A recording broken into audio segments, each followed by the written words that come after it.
आज ठुलै माछा समात्ने दाउ छ दाइको।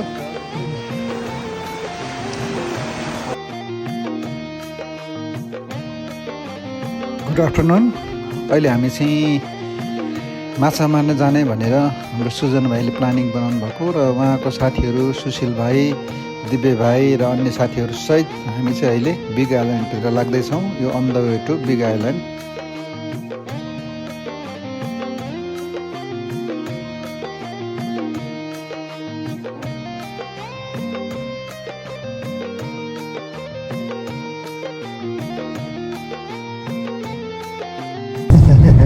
हामी बिग आइल्यान्ड होइन यो बिग आइल्यान्डमा हामी फिसिङको लागि आइरहेको छौँ। हाम्रो दिपकजी सन्चै हुनुहुन्छ?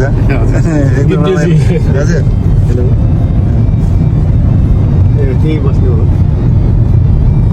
हामी चाहिँ बिग आइल्यान्डमा पुगिसकेका छौँ र कहाँनिर यो माछा मार्ने पोइन्ट छ भनेर अलिकति खोज्ने क्रममा हल्का अगाडि यहीँ चाहिँ बढिराखेका छौँ।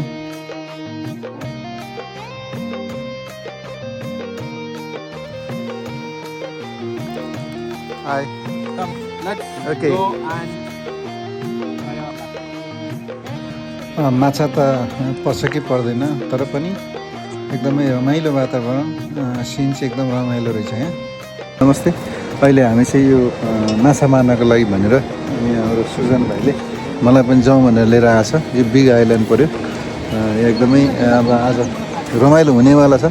भाइहरूले माछा मारेर चाहिँ माछा खुवाउनेवाला छ भन्ने चाहिँ हो छ। यो समुद्र छ यहाँ अनि साथीहरू धेरै 500जना हामी नेपाली भाइहरू पनि हुनुहुँदो रहेछ, आउनु भएको छ। यो पट्टितिर कोही उसमा रसनसँगै इन्डियन एकजना भाइ पनि छ। अहिले चाहिँ हामी यहाँ तयारीमा छौँ। आशा छ माछा धेरै पर्नेछ। ए माझी दाइहरू के छ? माझी दाइहरू माछा आज हेर्ने कति पार्ने हो भन्ने कुरा चाहिँ अब यहाँ एकदम छ, एकदम दमदार, एकदम तयारी अवस्थामा।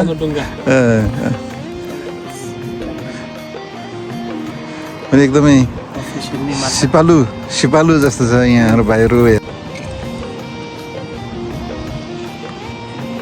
बिग आइल्यान्ड माछा कतिको पर्छ थाहा छैन, तर पनि रमाइलो भइरहेको छ। यता त साथीहरू हाम्रो पिताब मोड दाइ चाहिँ अब फिसिङ गर्न तयारी स्थितिमा हुनुहुन्छ।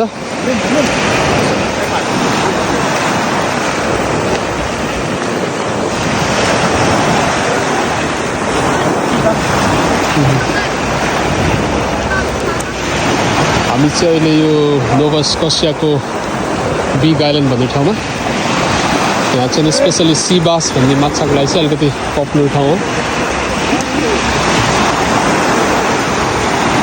हाम्रो अर्को एक ग्रुप साथीहरू यता हुनुहुन्छ।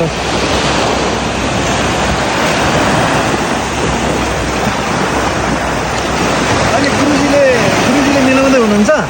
त्यसको लागि चाहिँ अब एकछिनमा म पनि ट्राई गर्छु। एकदम माछा पर्नेवाला छ आज ठुलै माछा समात्ने दाउ छ दाइको।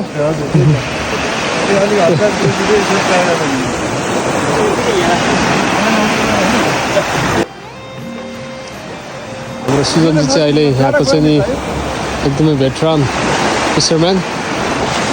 उहाँले चाहिँ निकै माछाहरू समात्नु भएको छ। पहिला पनि राम्रो फिसिङ गर्नुहुन्छ उहाँ चाहिँ।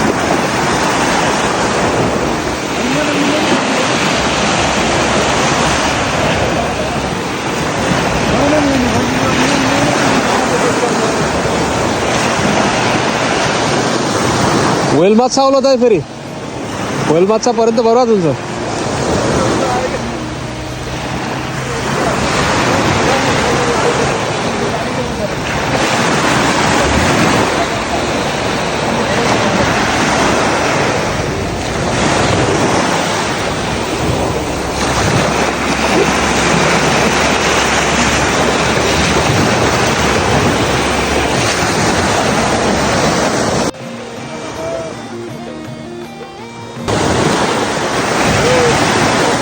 सुजन पिन्जीले पार्नु भएको छैन। अनि पिता मोबाइलले चाहिँ नि लेउ माछा पार्नु भएछ र